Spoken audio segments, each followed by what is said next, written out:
welcome to Retroscript's Fireside Stories Human Libraries. Today I am enjoying a simple black tea with honey and a little bit of milk, and my guest today is Ralph Robb. Ralph, too, enjoys a cup of black tea with sugar and milk. As you can see, he is my father, so I probably take after him. His favorite quote is: "Life should not be a journey to the grave with the intention of arriving safely in an attractive, well preserved body, but rather a skidding sideways, chocolate in one hand and a beer in the other, your body thoroughly used up, totally worn out, and screaming, woohoo, what a ride." I love that quote as well. So, Ralph is the father of four kids. He has a beautiful wife, Lisa, a dog, cat, and he lives in Burlington. Ralph, why don't you tell us a little bit about yourself and who you are?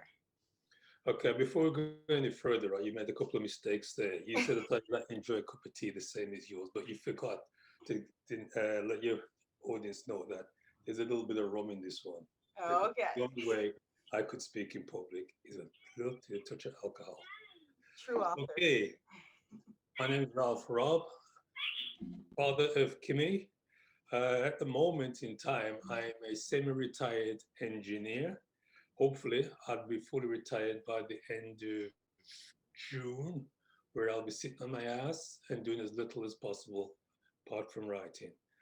Uh, Actually, that much is not too true because I don't intend to fully retire. I do intend to do the occasional jobs here and there just to get me out and about and just to see the world and make sure that my writing stays current and doesn't lag behind in time. That's basically who I am. Mhm. Perfect. So, as you said, Ralph, you're an author, you traveled the world for your work, and you've seen a lot, you've experienced a lot. But what I want to do is go back in time to when you were a child living in England, because that's where you're born and where you were raised. So, what was life growing up in England? What was going on during those 70s and 80s? Let me take it a little step further back before I explain to you or try to explain what life was like for me growing up in England.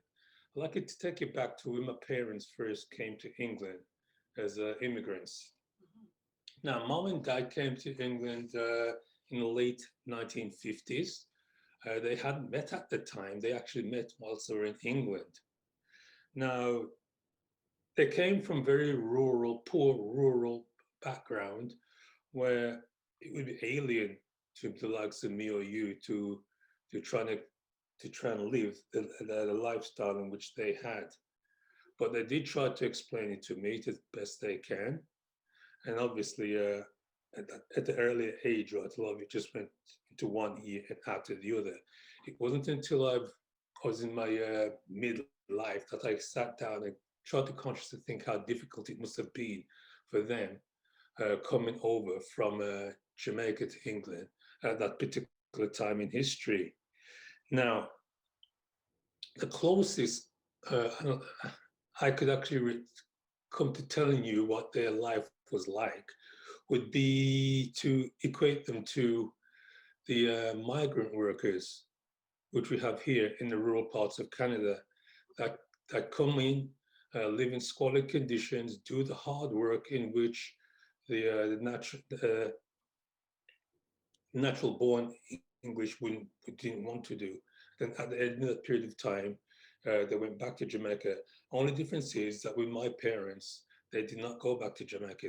They came for a better life and they to settle and to improve their life in England. Uh, Dad did show me one of the living residents he had to endure when he first came over to England. It was in a rundown part of Wolverhampton, the town in which I was born. Mhm. Uh, it was a house in which there was at least what 15, 20 people living at that particular time. My father used to say he used to share a bed with a stranger from Jamaica that he did not know from Adam. Now, whilst my father was working the night shift, the guy uh, would be sleeping in the bed, and vice versa. When my father came from work, he had to wait for the guy to get up so he could get into the bed to sleep. That was just a slight analogy of the conditions they used to live in. Parents were uneducated, as the schooling back in those days in Jamaica was very limited.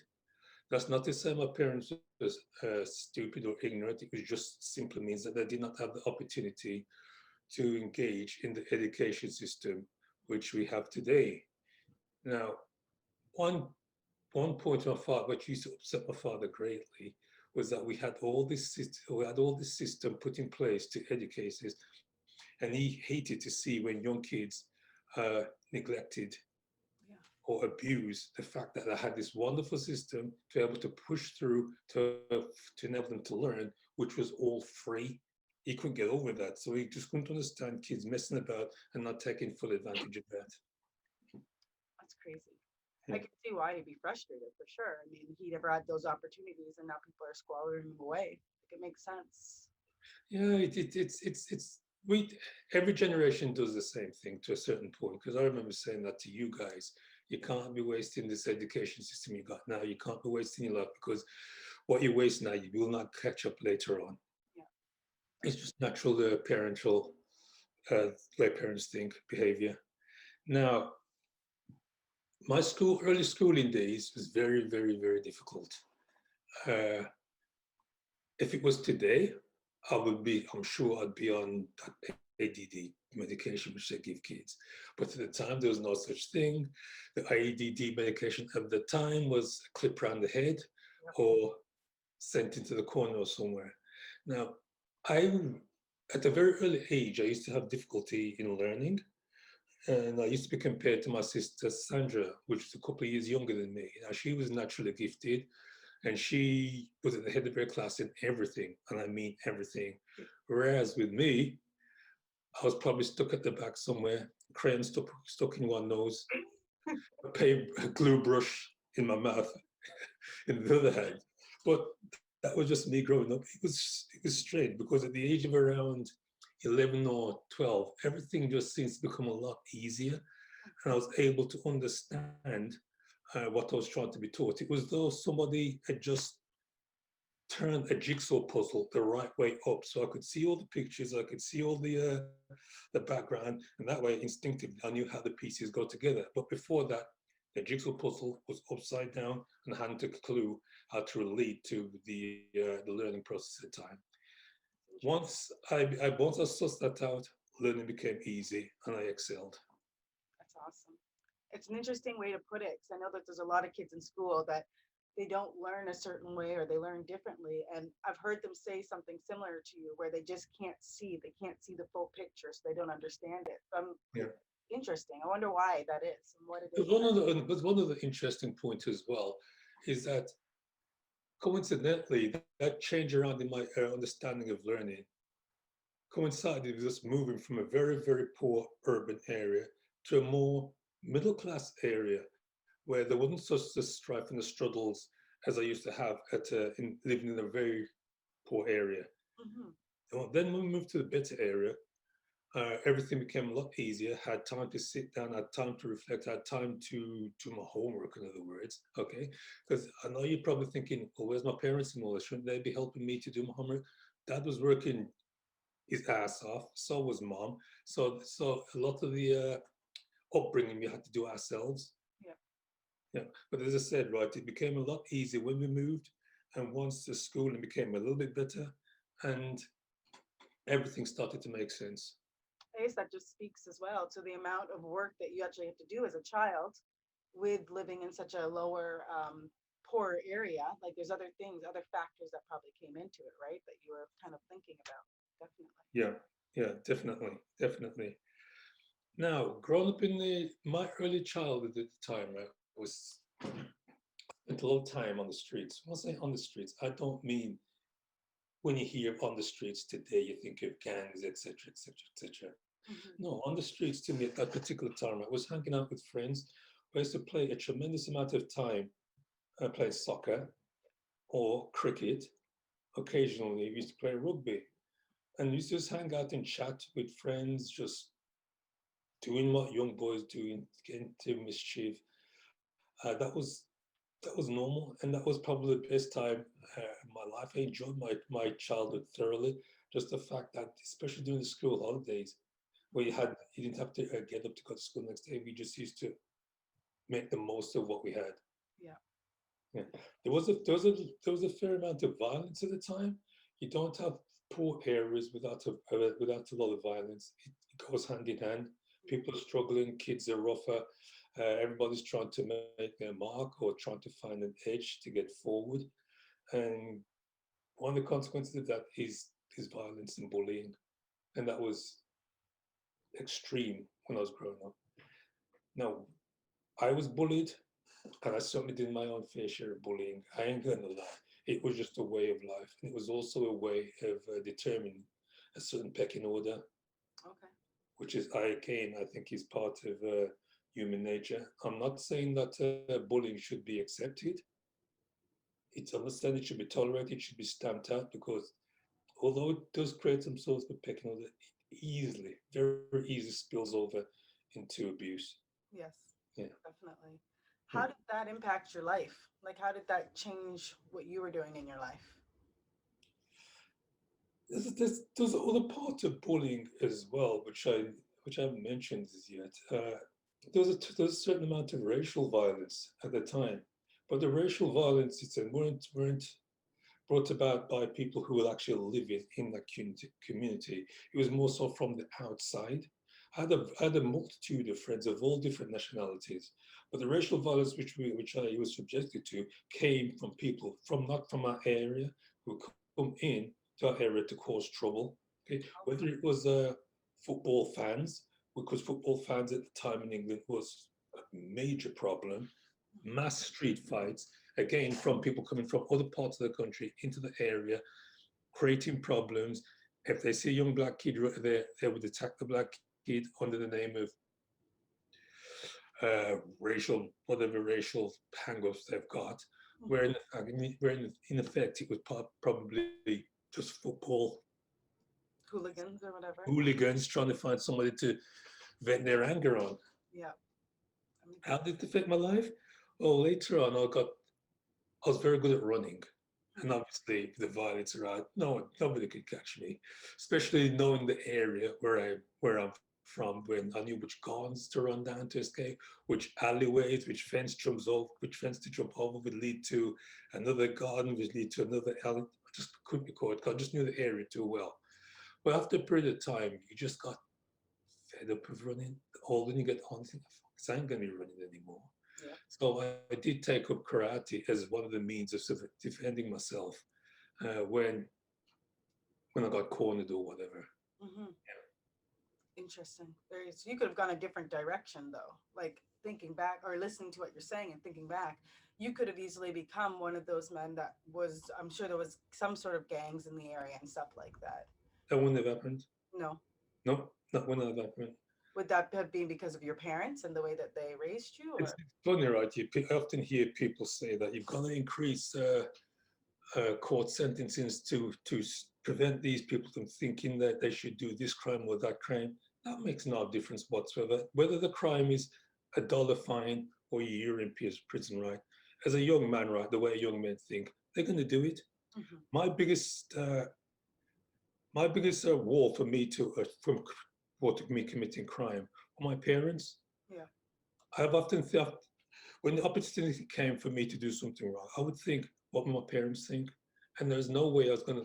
I'd imagine my mother in particular, breaking down and crying if the police came to the door saying I did X, Y, and Z. And I thought to myself, there's no way I'm going to do this crime and put my parents, particularly my mother, through this aggravation just because I wanted to get a quick fix or money or whatever. I just ain't going to do it. I Yeah. feel like that speaks to your character, definitely, Yeah, to have as I that said, I'm realization. not going to put my parents through that. And see my parents struggle, see all the struggle my parents have been through for me to go and throw it all away by committing minor crime. I ain't gonna do it. So then you ended up many years later moving to Canada. So how did your childhood and what you went through as a child kind of impact how you raised your kids? I mean, there was a lot of fighting, there wasn't as many opportunities and everything. So I guess why did you move to Canada and how did it impact your kids? I moved to Canada basically for financial reasons. At that time, the political system in England, right, wasn't what I would have wanted my kids to grow up in. Hmm. It wasn't particularly bad.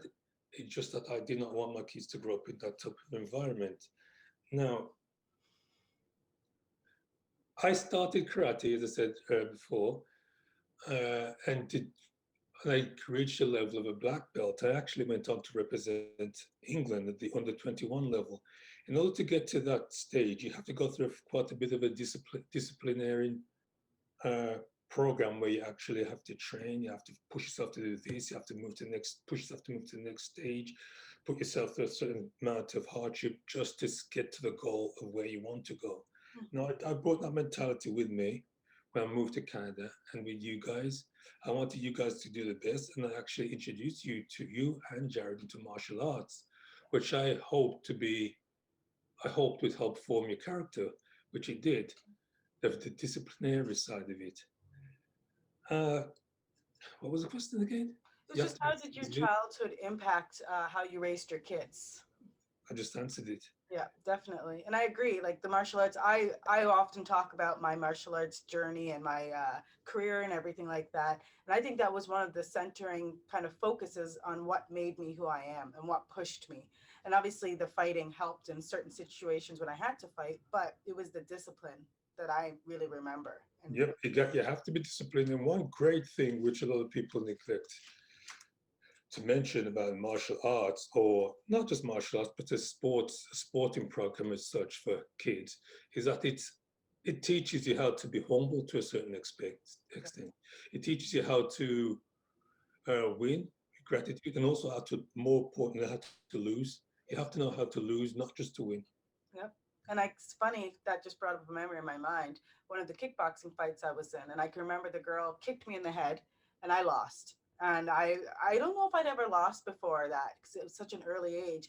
But I was crying, and you like kind of looked at me and you said that that's going to happen again. Why are you crying for? You went out there, you fought, and you didn't kind of make me feel bad for losing. I don't even know if you brought up the fact that I lost, but you made me understand that You it's going to tried, happen you over did and something over. which many kids wouldn't have done or couldn't have done. Yeah. You went out there, you did your best, most important, you lost. What you're crying for? You Yes. just learn from your losses, right? And just move on. That was a Just huge move factor in on, my apply to your next challenge in life, okay? And do the best you can. exactly. And that's what I appreciate. I like that about martial arts, definitely, and about sports in general. If you understand that aspect of it, definitely. Yeah. No, there's nothing wrong in having what's it called when everybody gets a medal for participating? There's a special word Oh, for it. it's just a participation badge or pin or Okay, something. there's nothing wrong with that, right? At an early age, just to get kids involved in the sport. But I do believe that later on, right, you need to have winners and losers. Okay, and you need to learn how to win. You need to learn how to lose. That's it. Simple. That's the way life is, right? It is way life is. And if you can't handle it at that stage, you ain't gonna handle it when you reach a young man or a young woman. Makes sense. Makes sense, definitely. So you've moved to Canada now. Did you start writing right away, or did that just kind of fall into your lap later Oh on? no! I started writing actually when I was in England. Oh, okay. Not seriously. A very good friend of mine who I grew up with. He was originally from Ireland, and he moved back when in my mid 20s. But to keep in touch, we didn't have the internet or cell phones or whatever back then. The only way to keep in touch would be writing. Now, I used to write a few funny stories, etc., of life as I found it in England, and funny stories in which happened to certain people which we both knew. And I used to send them to him. Now, he used to find them that amusing. He would read them to his guests at dinner. And one day he says to me, why not I start writing properly and putting it into proper, format it properly and structure it? And he would help me to do that. Mhm. And that's what put me on the path of writing. And up to this day, right, he's still my editor because he would be brutally honest. If it's going down the wrong path, there's no qualms in him taking me by the shoulder and saying, that's the way you want to go. You do not want to go that way.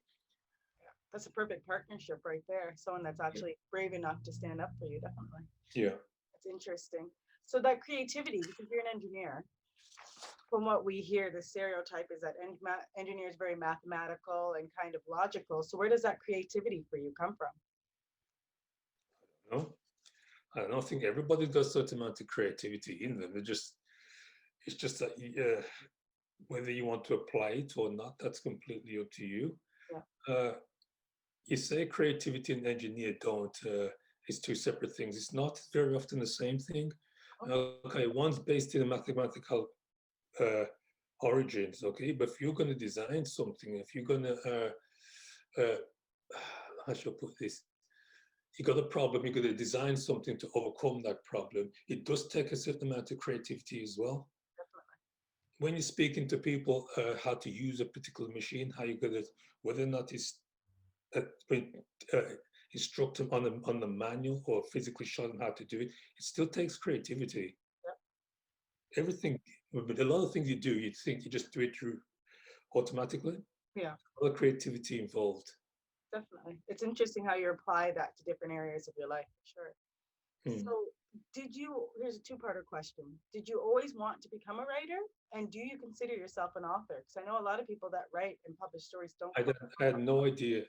I did not want to, I didn't even think about becoming a writer when I first started. It was just something I did to communicate with my friend in Ireland what was happening back in England. Mhm. Uh, the closest I ever came to being some sort of an author, right, was comic books. I was a comic book fanatic when I was a kid, and I used to try and draw pictures and put little stories to them, but it was nonsense. I didn't have that skill. I couldn't draw for a start. I might have been able to put a storyline together, but I couldn't draw, so it was just nonsense. So my idea of becoming an author, right, was the furthest thing away from my mind. Yeah, that's Do I interesting. consider myself an author today? No, I just don't because I consider myself more of a storyteller.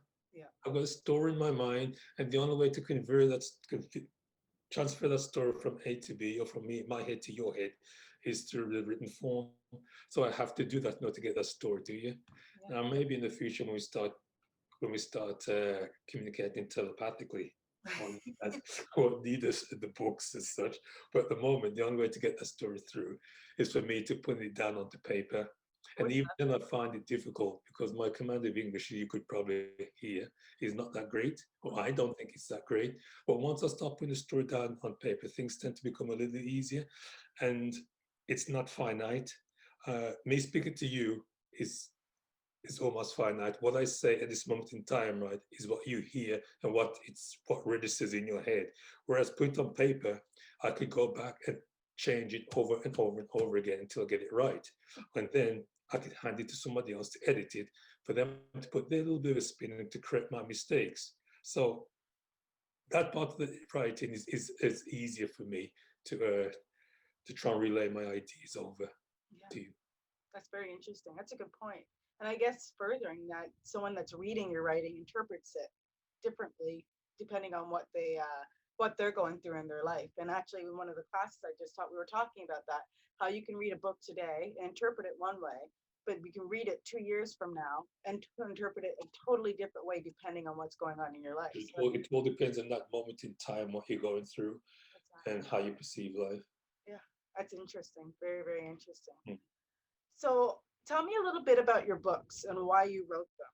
I know the one that you're really pushing right now that you've just re-released was Memoirs of a Karate Fighter. Yeah. So tell me a little Well, bit. the Memoirs of a Karate Fighter is probably the most difficult book I've ever written. Because I'm a very private person. I don't like people to know my private life. In order to write a memoir, you have to get a certain amount of your life, put a certain amount of your experiences into that book. Yeah. Now, very good close friend of mine, cousin of mine, which she's mentioned quite a lot in the book, committed suicide, and trying to put that side of it down in the book was extremely difficult. I didn't want to go back into such painful times, but obviously I had to for the book. But in the long term, it did make it a better book. Did make it a better book, and also it helped to pull out in me to explain what life was like back then. Yeah, that makes sense. Were there hid- Sorry? No, carry on. Were there any hidden meanings in your book? Or I know you talked about your Well, I don't think I ever wrote a book with hidden meanings as such. Fun, I should say that. The one I'm working on at the moment with my wife, Lisa, there are a few hidden meanings, but up until this point, right, there were no hidden meanings. I just wanted to relay whether it was crime or mystery or whatever, I just want to relay what was happening at the time, what was in my head, what I perceived the book to be about. As for hidden meanings, that didn't come into it until now. Interesting. Very interesting. So who inspires you when you write? Does anyone, or is it just a retelling, like you said, retelling of the story? There's lots of things that inspire me. Every now and again, right, I come up against a roadblock where I just think, can't go any further with this. It's not making any sense. It's stupid. It's juvenile or whatever. I just can't do it anymore. Put it to one side, end of story. I'm not going to bother with that. It's nonsense. And one of the things that inspired me to pick it back up and carry on, believe it or not, is music. Interesting. Is music. I often I like listening to music. I like listening, watching music videos. Now, my musical skills are zero. When I mean zero, it's less than zero. It doesn't exist.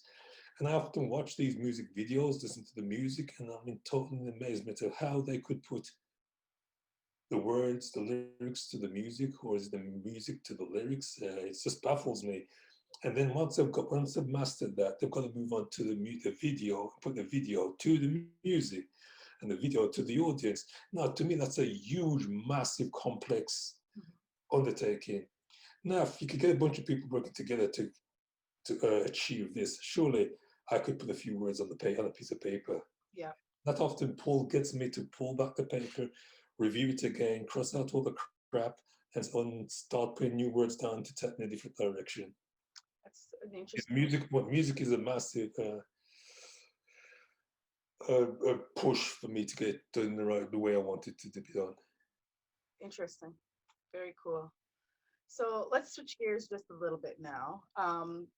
The world today is not the world it was when you were growing up, or maybe it is. I don't know what your opinion on that is. But when people look at you and they see you, I know that you're this comic book nerd who's an engineer, loves writing, and is soft hearted, all those kinds of things. But when people look at you, they see a large black male. That's Mhm. what I perceive people would see. How does that impact your life? It doesn't. No. Whatever they want to think, right? That's their problem. That's not my problem. See, And I'm not going to change the way I think, the way I look, make myself smaller, make myself less aggressive because it's intimidating to somebody. That's not my problem. That's their problem.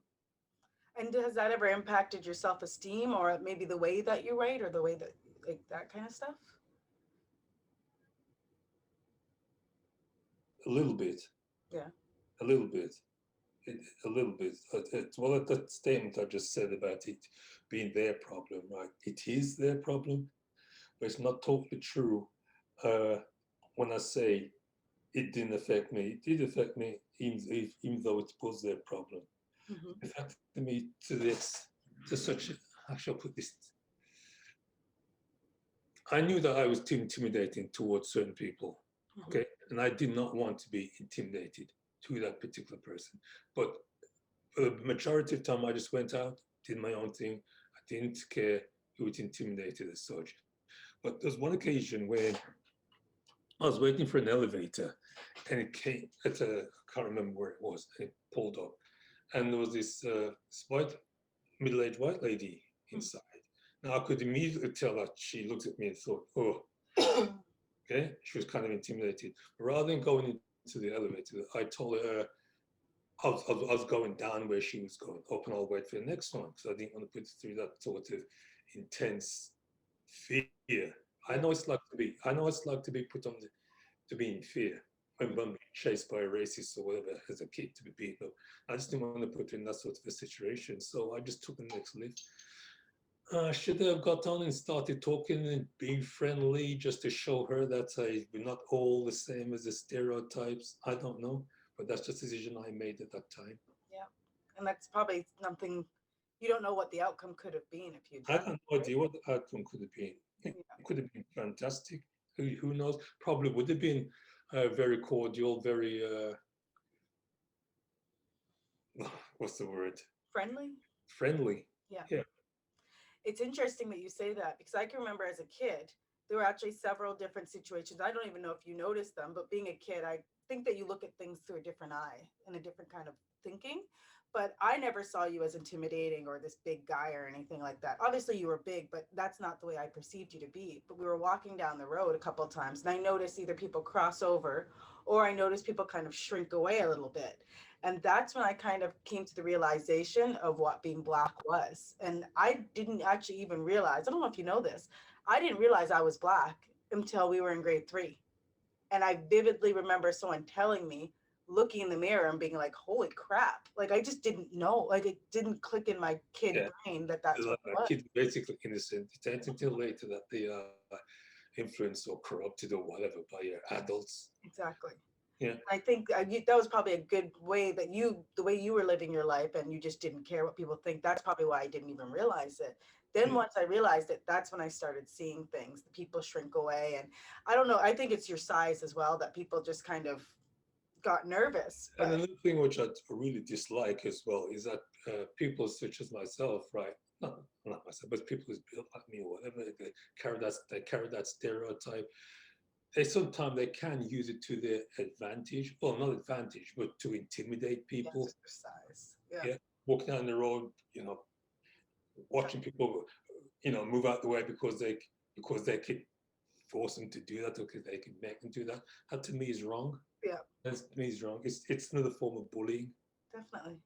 And it's Yeah, interesting because you use your martial arts. And I remember you always telling us that if we ever fought outside of the ring or outside of the gym or anything, that'd be it. We'd be done. We're not going to do it yeah. anymore. If And you got to do it in the form of bullying yeah, without it being actually a self-defense situation, right? That'd be it. that You'd would be it again. Yeah, that also speaks to I think your blackness and your size as well, because in my mind, I'm imagining that you didn't want people to kind of get that idea or the wrong view of us, right? Growing yeah, up. So that yeah, comes out for the discipline in martial arts as well, for sure. yeah. Because taking that, but as you said, fighting outside the gym or outside the ring or whatever, bullying. It's part of being. It's part of succumbing to the stereotyping. Yeah, Yeah. definitely. So today, with everything that's going on in the world, there's the Black Lives Matters, there's that everything's kind of blowing up and coming to a head. Does this make you try to make yourself look a little smaller or shun away from the attention of it all? Or do you just keep living your life as you are? And I just keep living my life as it is. What I do is not going to influence that. yeah, Just keep living the way I do. Black Lives Matters movement is something I greatly believe in, but I don't like the way it's been hijacked hmm, by certain groups to push forward some other agendas, which I don't agree with. Uh, and also, and a lot of people see those agendas being added onto it, right? Agendas which they might not necessarily agree with, and class everything as the same. yeah, no, that definitely makes sense. And I've heard somebody else talk about that as well. Yeah. Interesting. All right. So, life today for you. Who Hmm. are you today? I know that you're going into retirement. Are you going to continue with your writing? What do you see for your future? Yes, I definitely intend to carry on with my writing. My future, I would love to be in a rural situation, Hmm. plenty of fishing, a little bit of gardening to take care of. Uh, I do watch a little bit too much TV. I got a little bit of that. I like watching to the news just to see what's happening around the world and see what the thrice and tribulations people are going through. Uh, we'll continue to write. We'll continue to work occasionally when I find the urge of money running out or whatever. Okay, because we all have to work. Uh, I'm doing a little bit of can't pronounce this word That's all right. when I'm trying to do word collaboration. Yeah. As you go, collaboration with my wife writing a book. I also want to do a little bit of collaboration with you as well. Hmm. It's interesting. In my mind, I kind of see you living like on a semi farm without the animals and the work, just sitting writing, because you seem like a very laid back, just wanting to get your words on paper kind of person. So that's interesting. Yeah, Um, that much is true. There's a lot of daydreaming, a lot of thinking, a yeah. lot of musing and how life could have been if I hadn't done A, B, or C. Uh, thinking of other thinking of other people, especially poorer people, the struggles they go through. I love nature, and I hate the way it's part of it is being destroyed to make profit, which to me is total ass backwards, but that's the way it is. Yeah. So if you were looking back to younger Ralph and you wanted to maybe give him a little bit of education or a little pointer on where he should be going, what would that be?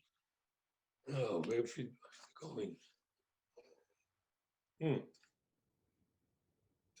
My biggest thing I would say, don't take life too seriously. I know as a young person, I used to take things too seriously. Uh, if somebody slighted me, it would play on my mind for a while. Especially being a young guy, that revenge aspect comes into it. No, life isn't like that. Someone says something off cuff, let it go. Unless it's really bad or there's physicality towards it, just let it go. Uh, don't work too hard. I used to work a heck of a lot of way too many hours thinking that money is everything, and I have to do that in order for the kids to get to progress the way I'd like them to progress. Very often, take a back seat. Money is important, but it's not as important as the way you raise your kids. It's not as important as actually spending time with your kids. Now, I made a few mistakes with you guys. I'm not ashamed to admit it, and I trying to not make amends, but make sure that you don't make those mistakes with your child, and Mhm. also for me to play a part in your child's life, helping to raise her. I've definitely noticed that. That's a great point, actually. And I almost feel like that's something that comes with age as well. I used to like, and I think I mimic you a lot more than I actually thought now that we talk a lot more. But I never realized I was used to work, work, work, work. I got to pay my bills. I got to do this, got to do that. And I think Yeah, it was probably you that was like, yo, slow down. That's not the most important thing. And now having Freya and my life and here, I much would rather be with her spending time. And I see like the impact that me being there has on her versus if I'm locked in this office working, right? So it's yeah. interesting. Yeah. One of my biggest regrets, although we moved to Canada when you guys are fairly young, was uh, taking you away from your grandparents, Hmm. my parents, because they had so much which you guys could have learned from them. There's so much wisdom that only grandparents could actually pass over. Definitely. Uh, it's hard to put into words. Yeah. They grandparents have been through the struggles, they've seen life, and they could actually a perfect way to help you understand the relationship you have with your daughter, and also help you to understand the relationship in the world, because Yeah. they've been through it. They've been Definitely. through it. They're at the other end. They're at the other end where they could look back and see all the important things, all the crap which you don't need to pay attention to. Now, you coming across to Canada at such an early age, I took that away from you, Hmm. knowing your grandparents. Definitely. Now, I won't do that with Freya. I want to be as much as part of her life as possible. Definitely. That makes sense. And there's wisdom with age, right? And that's why I believe in like your A ancestors. little bit time. Well, For a few people my age, there is no wisdom whatsoever. There's a lot been caught in a time warp where they exactly think the same way as when they were 20 or 30. If you yeah, go through life like that, man, that that 30 years you've just gone through thinking exactly the same way today as back then, you've just wasted. definitely. That makes sense. Well, that's all the questions I had for you. Is there anything you want to leave your listeners listening to? Obviously, I'm going to be putting up your information so they can get in touch with your website and find out more about your books and your life. But is there anything you want to leave? I just want to apologize for stumbling on certain words and not making myself as clear as possible. As I said earlier, me giving interviews is totally alien, and I'm not comfortable in doing them. I'm much more comfortable sitting down, putting my ideas on a piece of paper, where they tend to flow a lot freer. Coming from my mouth, I tend to come across roadblocks. But if you could get through what I'm trying to say, and and it makes a mark, great. Yep.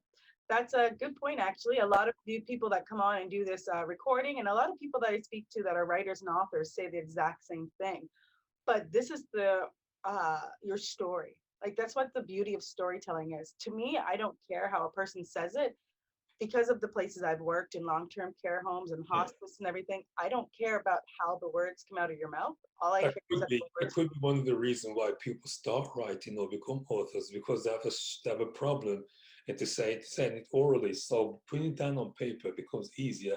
It forces them or pushes them into that direction. Definitely. Definitely. It's a good point. Well, thank you for joining me. This has been fantastic. For everybody that's listening, look either above or below. You'll find Ralph's contact information. Check out his books. I'm a little biased, but they are amazing. And I hope you guys listen and enjoy this recording. Bye for now. Thank you all.